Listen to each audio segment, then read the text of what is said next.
Hey guys, this is Andrew with Figure Fandom Review, and today we're going to be reviewing the SH Figuarts Son Goku GT. Before I do get into that, I would like to just take a moment to acknowledge the passing of Akira Toriyama, the creator of Dragon Ball, Dragon Ball Z, and many other works. It's it's impossible to really measure the impact that he's had on the world and the inspiration that he's given to so many.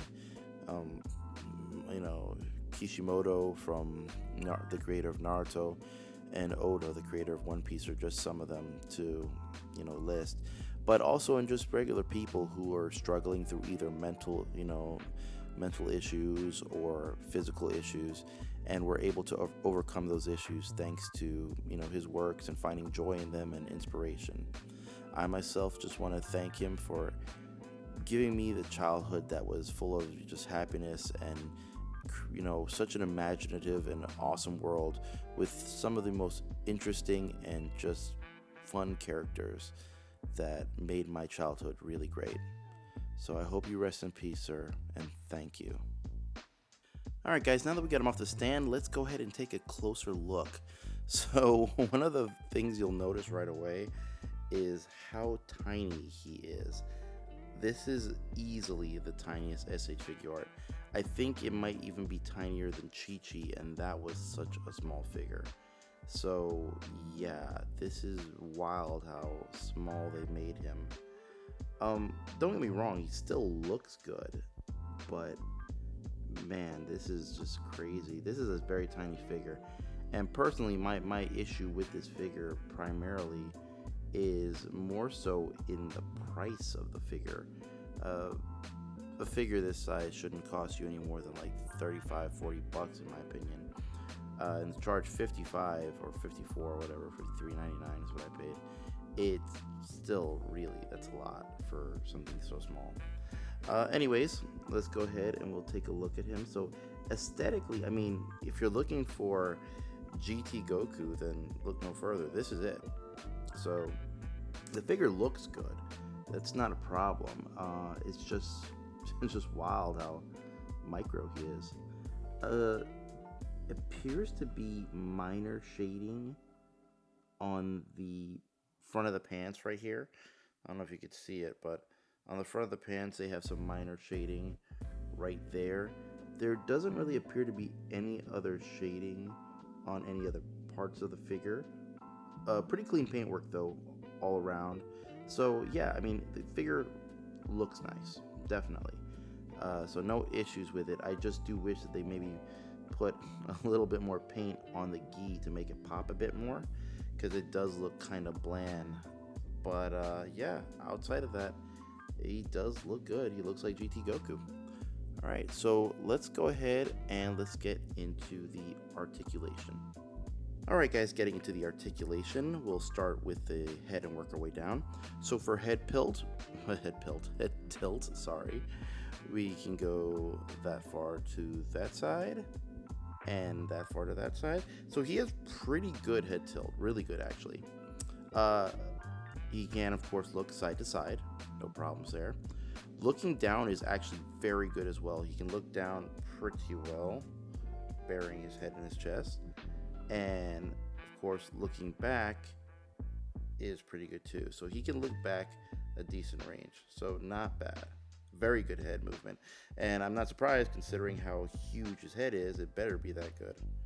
So not a bad deal there.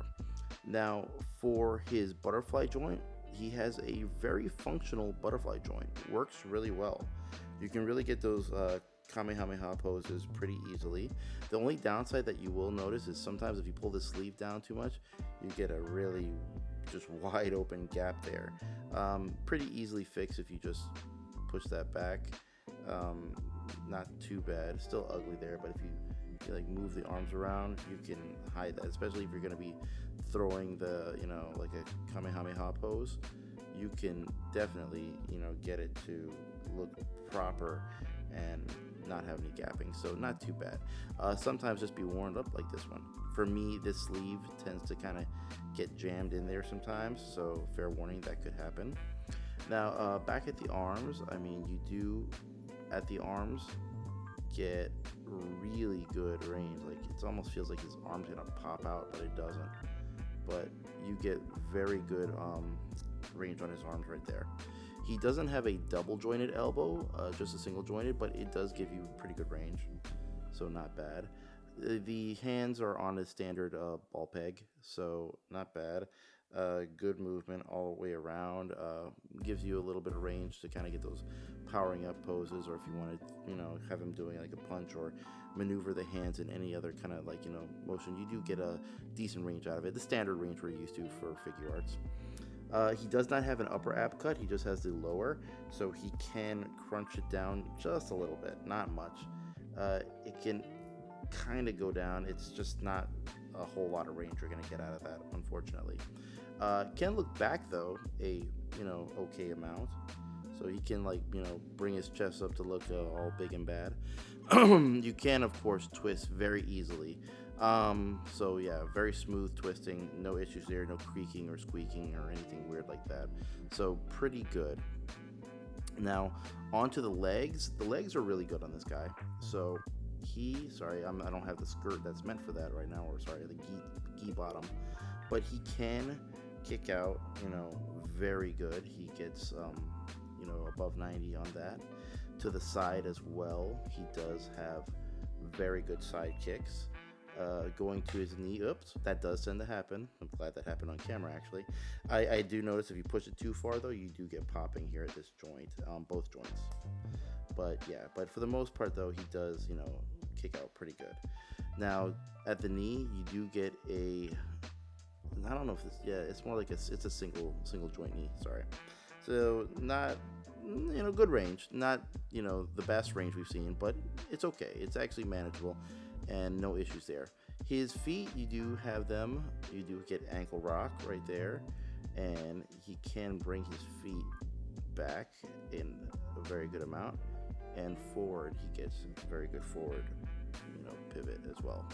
So pretty good. And of course he does have a toe hinge. His toe hinge doesn't go back a whole lot, but it actually looks nicer in my opinion. So you don't get the ugly toe hinge that you usually get, that sometimes looks very out of place and weird. It does look, more natural, so I like it. And that is it for the articulation. He's actually a lot of fun to play with, believe it or not, despite, how tiny he is. Maybe that's what makes him more fun, I don't know. But, yeah, not a bad figure. Fun to pose and mess around with. But let's go ahead and let's get into the accessories. Alright guys, now for accessories, we do have his windswept hair, which is really cool. Makes a lot of those action poses look better. So pretty easy to put on. And all the face plates, by the way, are interchangeable between both heads. So you're not limited by, only these can fit on that one. Now they can all be put on either one. So just take his hair off as standard, remove his face, and you may have some issues. Sometimes if you're pulling out, you might pull the whole neck out. Easy enough to pop back in. It's not too hard, but sometimes, so I like to hold on to the neck here and then do it that way. Make sure I get just that piece.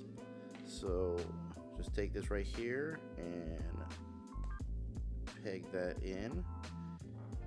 Put his face on like so, and then boom. So that's it. Pretty easy and looks really cool. All right. Let's move on to the next ones. Alright guys, and we also get his Kamehameha effect. So what's really cool about this effect this time around is that the rays that you have here are socketed in. So they're not the, puzzle pieces that you would put into the sphere. And that can be, usually those are pretty static, you can't move them at all. So it's very cumbersome to pose the figure with that type.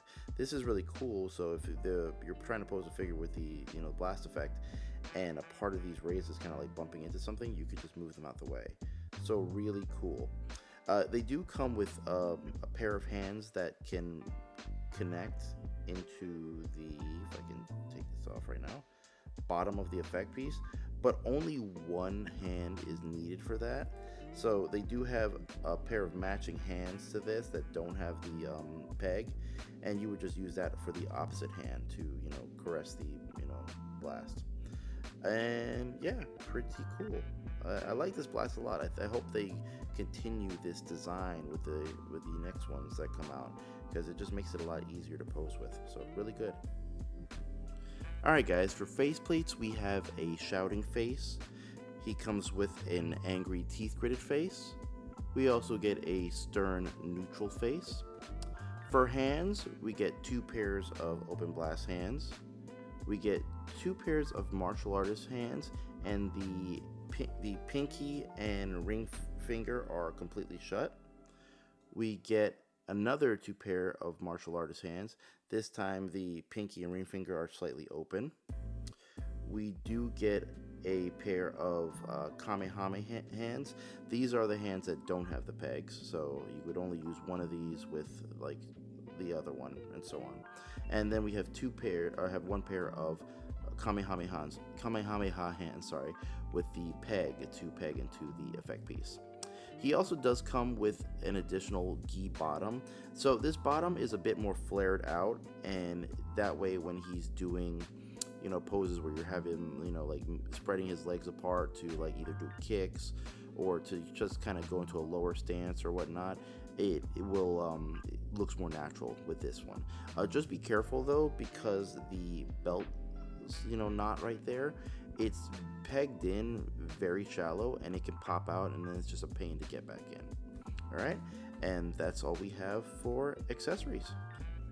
Alright guys, there you have it. SH Figuarts Son Goku GT.